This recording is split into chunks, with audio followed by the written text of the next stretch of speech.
This is one of the most broken bosses in Nightreign. Oh!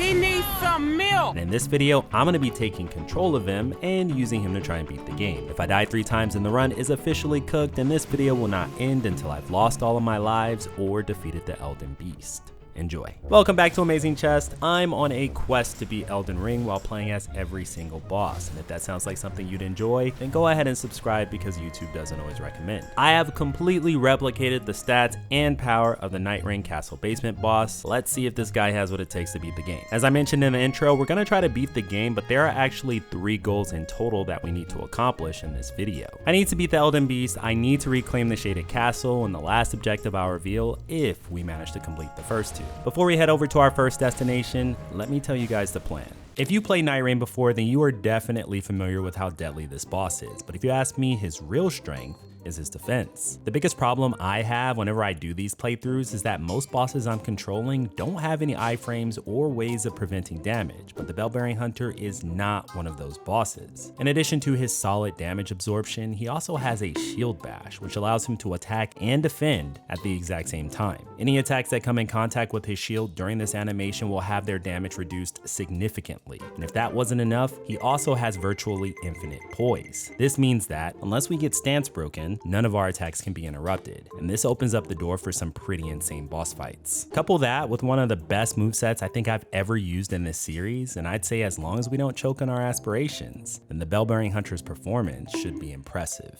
Very impressive. All right, I think I'm gonna take on Margit first. Yeah, let's take on Margit. The hell is that sound? Margit? Are you okay?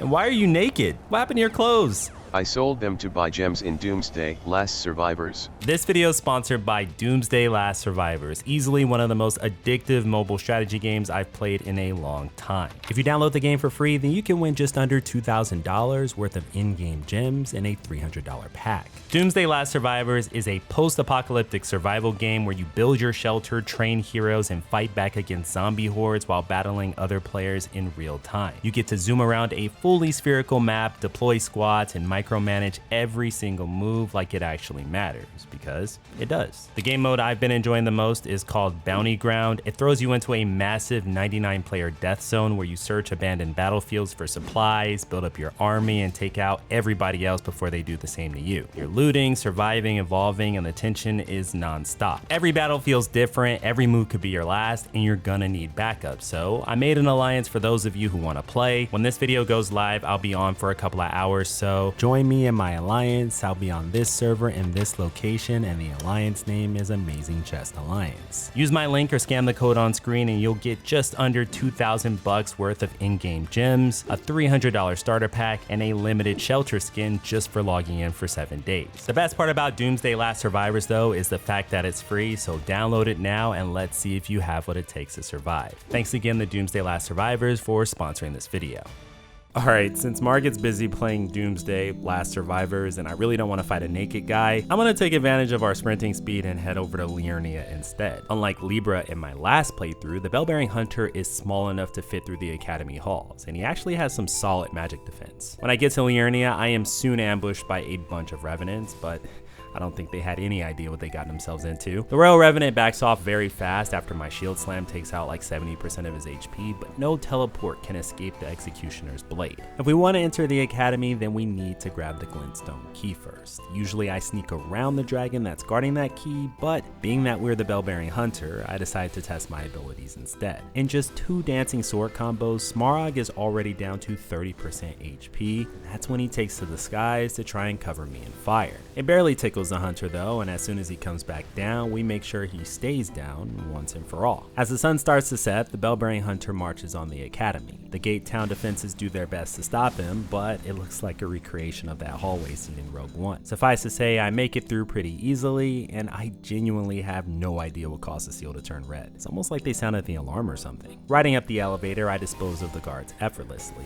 After defeating a few more mages, I eventually reach the Red Wolf. This is where Elemer's strengths begin to shine. He has passive poise, which means he doesn't get flinched by enemy attacks, aside from the obvious stance break. Nightreign players will be painfully aware of this, and the Red Wolf realizes the problem too when I face tank his jumping slam head on and kill him in just 3 hits. Ouch. After putting down the family dog, nothing stands between the hunter and Rennala. As I cut down her physically challenged children, I begin to question my existence. When she falls to the ground, I proceed to drill her, and phase 1 is quickly behind us. Our movement speed makes it easy to avoid her phase 2 projectiles, and after brushing off a shotgun spell, I unload everything that I have.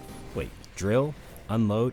Who put this in the script? She instantly stance breaks me with her summoning circle as usual, but even a dragon isn't going to be enough to save her. With our first great rune in our pocket, we head over to Altus Plateau, but unlike a regular enemy control run, I decided to do something crazy for our second great rune, and you'll see what that is when we get there. For now, we make our way over to our next objective, which requires that we go through the precipice where the next boss is waiting for us. After dispatching a few bats, and a few more for good measure, I eventually make it to Makar's fog wall. The bar is pretty low for this fight already, but I did not think it was going to be this low. His lava did stance break me on the final hit, but this is a great warm up for the next boss on our list. We emerge in Altus Plateau at the abandoned coffin site of Grace. Lantiax throws herself at us, but I could never do that to my boy Vyke.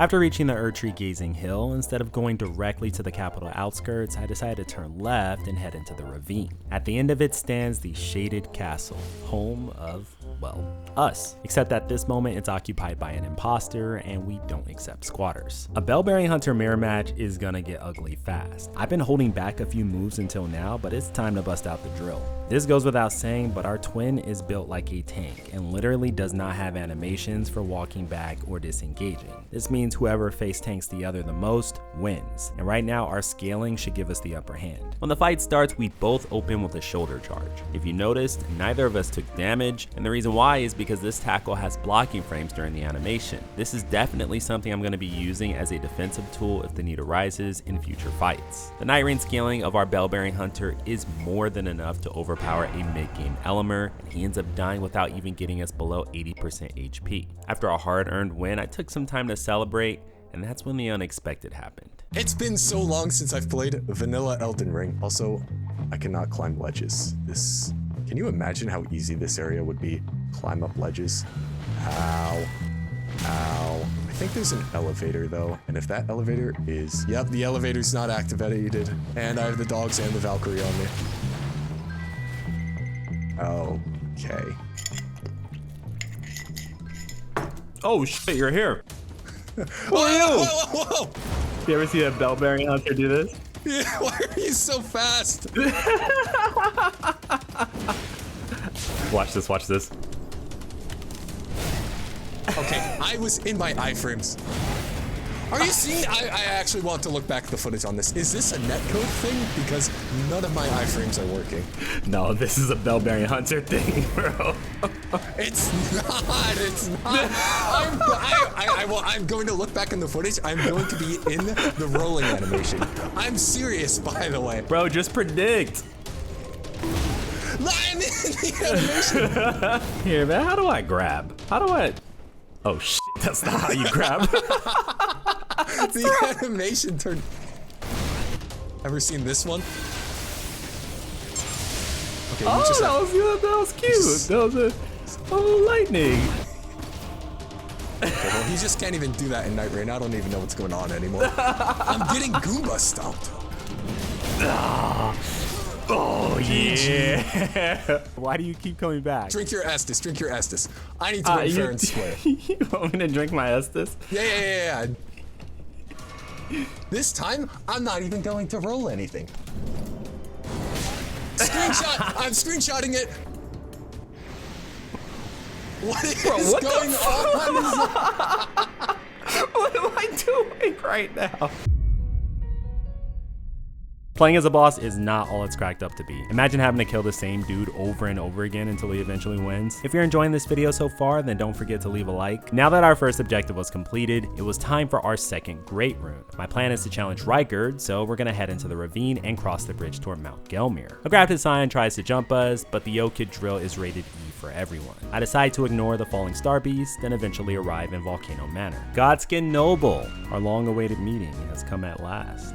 sorry. After blocking the noble's opening attack, a few more hits stance break him. We bathe in the black flame for a little bit before hitting him with our lightsaber. He does stagger us when he goes into phase 2, which would normally be a little concerning, but not for the Bell-bearing Hunter. After bullying the snakes outside who are guarding Rykard's portal, I eventually do make it through, and the highly anticipated fight is finally here. This fight is the first real challenge for the Bell-bearing Hunter, but his passive poise and precise moveset make him the perfect choice for this fight. As soon as Rykard wakes up, he goes for his scariest attack, and that's gonna be the Earthquake. This attack is impossible to roll for a player, and it has multiple hitboxes, so it shreds through bosses in these playthroughs. After using our shield to block the wave, we start wailing on his body, and even with our Nightreign scaling, we barely put a dent in the serpent. As expected, we don't take much from the lava beneath our feet, and by sticking to the serpent's body, we can avoid most of his attacks. Following a few staggers and a full minute of constant attacking, Rykard eventually goes into phase 2. This phase is a huge problem, and there are 2 reasons why. The first is that his health pool is even larger than phase 1, ultimately turning this fight into a war of attrition.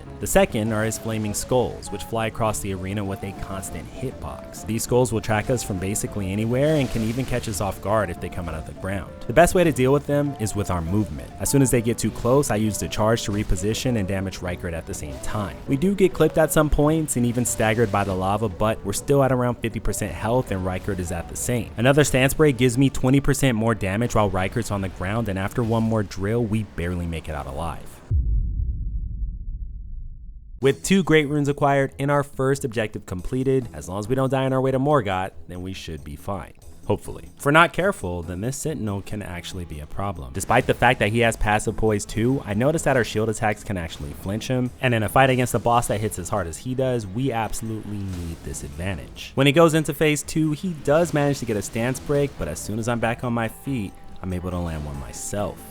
With the tree Sentinel down, the gates are finally open. I do some hardcore parkour on the city rooftops and remove some obstacles below. I use the archers to practice the timing of my shield block, then climb the corpse of Grandsax on the way to Goldfrey. I almost fall off the roots, which would have been an embarrassing way to go, but eventually I make it to the boss arena and this fight is pretty quick. When the fight begins, we both miss each other completely. I retaliate by throwing my sword, but Goldfrey just tanks it and breaks our stance like it's nothing. The whole fight flips and now I'm the one who's being hunted. Even though he keeps breaking our stance, our scaling is the only thing keeping us alive. We barely pull off the win, but honestly, I have no idea how we're supposed to handle Godfrey. Fighting Morgott is a test of reflexes and timing. His stats are pretty low for a mid-game boss, but his mobility and moveset more than make up for it. With this context in mind, I did not mess around, and when he goes for the falling swords, I use our shield to avoid it. Once he's in phase 2, another drill keeps him humble, and after breaking my ankles one last time, Morgott's Great Rune is finally mine.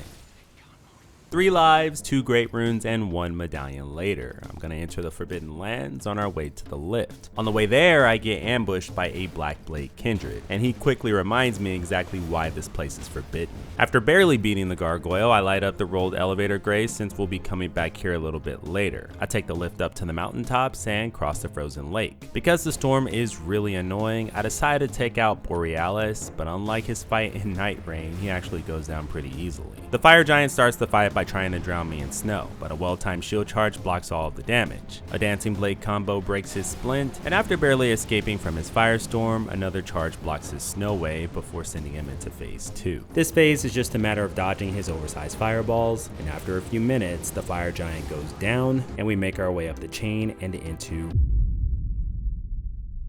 Azula, the city of storm and home to what could very well be our first death. Going through here is usually a problem, but the Bell-bearing Hunter's defenses are more than enough for the mobs in this area. Our biggest obstacle is actually the terrain, and after some more hardcore parkour, I fight through a number of banished knights before reaching the Grace outside the Godskin's arena. The duo is dangerous because it consists of 2 bosses who can both inflict black flame percentage-based damage. This means that no matter how good our defenses are or how cracked our scaling is, eventually the black flame will overcome us. When the fight starts, I get really lucky. They bunch up together and my floating sword's able to hit both of them. While I do suffer some heavy damage, they take even more, and a clutch stagger allows me to finish off the apostle fairly quickly. Using some of my high poise damage attacks, I'm able to break the noble's stance just before he transitions into phase 2. This prevents him from doing his rolling attack altogether, which is amazing because that move has a really good chance to one-shot us. With only 30% left on the boss's health bar, if I play my cards correctly, then this could be our final one-on-one. The apostle is the first one to come back, and after doing my best to take him out, he still resummons the noble. When he spawns in, I demolish his health bar, and the noble goes down shortly after. Carefully making our way across the small bridges, I decide to spar with a nearby Crucible Knight. After killing one of the lightning mages, the Bellbearing Hunter's tank controls cause me to bump into some walls. Between the Beastman, the second lightning mage, and the stance break that happens, my health gets dangerously low, and I rush into the elevator as soon as I can. Maliketh is the most dangerous foe of this run so far. Given that his first phase only uses a dagger and some rocks, I'm able to dish out damage quickly, but the actual danger is of course phase 2. Because of this, my plan is to burst him down as quickly as possible so that I can save as much health as I can for the second phase. A stagger allows me to finish off the beast clergyman, and that's when the real fight starts. Maliketh goes for a gap closing destined death which clips me. While I'm busy watching my health disappear, Maliketh goes for a double spin which staggers me and deals over 3,000 damage. As I begin to stand up, Maliketh pounces on us for yet another destined death, and that's when the desperation sets in. With less than 20% health remaining, I go for a shield charge, but he doesn't stagger and Maliketh gives us our first death of the run. In our second attempt, I pick up my runes out of habit and immediately go for the strongest combo I have. I cannot afford to die here again. This time I know he's going to jump at me, so I sprint to his location and manage to stand close enough to trigger a close range mix-up instead. Dashing behind his running swipe with a tackle, a shield combo does very good damage, and I reactively block his follow-up attack. Even though I get hit by his airborne projectiles, a well-placed shield charge finally breaks his stance, and we make it out of here with just 2 lives remaining. With the price of passage paid in blood, I take out some stress on everyone's favorite punching bag, Gideon. This is where I get to showcase the Bellbearing Hunter's grab. Although the damage isn't impressive, the psychological damage is, and I proceed to push Gideon into a corner as he screams for his life. This is it. The final boss gauntlet. 2 lives remaining. Let's hunt some bell bearings. Against Godfrey, the shield charge is going to be clutch. Because of our fight against Goldfrey, we know exactly how quickly he can break our stance. Surprisingly though, he actually manages to stagger us while we're moving away with the charge. And Elemer's life flashes before my eyes as a third of our health bar disappears. As I try to recover, we eat stagger after stagger, and Godfrey's HP is not getting any lower. Out of options, but not out of HP, there was only one way out of this fight, and that was locking in. Attacking Godfrey head on, we force him to transition before he can hit us back. While he's doing his regal roar, I'm able to unleash enough damage to get him into phase 2. Phase 2 is still a threat, but remember, since we're playing as an enemy, we can't get grabbed. And all of our hard work in phase 1 pays off as a drill instantly staggers him. Seizing this opportunity, I throw everything I can at him, and right before he goes down,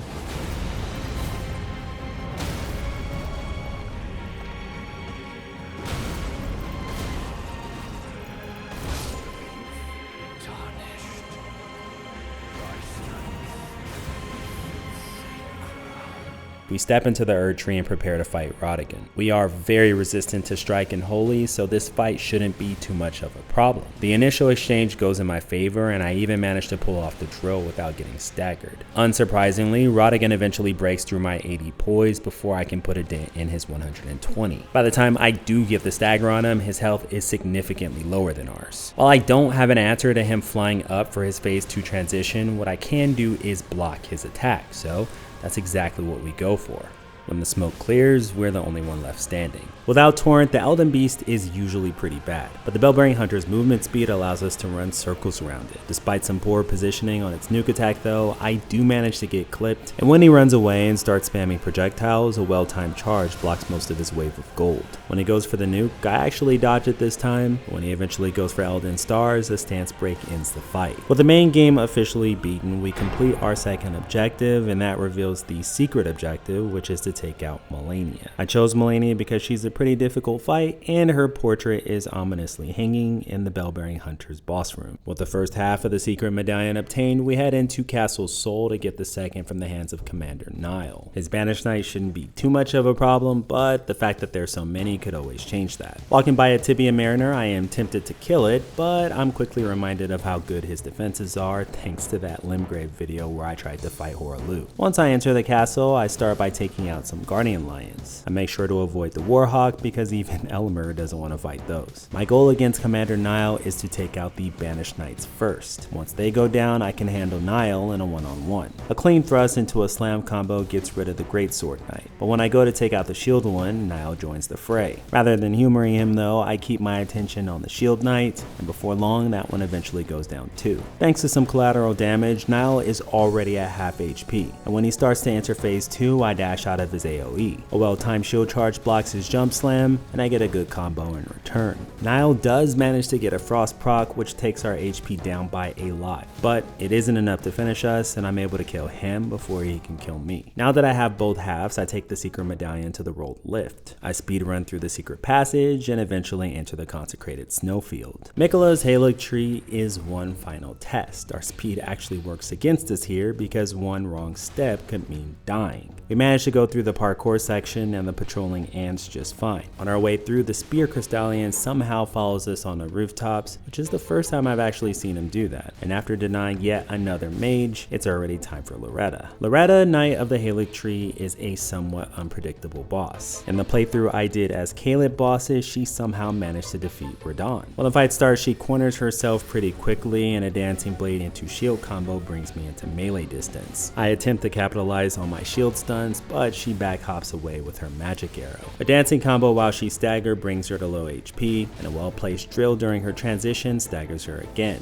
I arrive at the dreaded Ballista Bridge. I'm able to actually block the bolts with my shield charge and dodge the Avatar and Knights for the most part. Fortunately, we get back up before the Avatar slam can crush us, and after healing up to full at the Grace, we sprint through the swamp without getting rotted. After dropping down onto a branch, I run right past the Halig Tree Knight, which is funny because he ends up buffing himself and us as well since we're also an enemy. I'm actually going to take out the nearby Kindreds of Rot because their pest threads can be a problem, and after successfully riding down the elevator, it's finally time for Malenia. As I mentioned before, Malenia is scary. On paper, I should be able to outrun Waterfowl Dance, but in the heat of the moment, I don't know how reliable it'll be. Our first interaction tells me two things. One, I can knock her down, which is great, and two, she hurts. A lot. I'm already down to 80% health in just a few swings, but I keep at it until she reaches Waterfowl range. That's when I get an idea.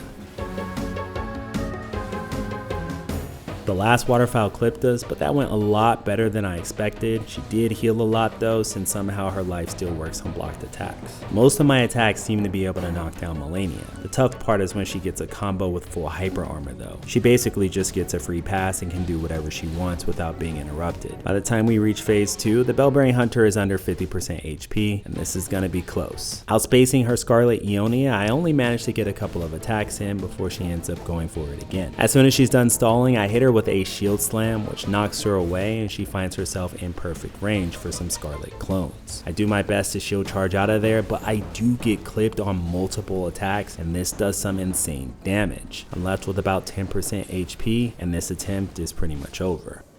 With just one life remaining, I go in for a rematch, and the rest of this fight speaks for itself.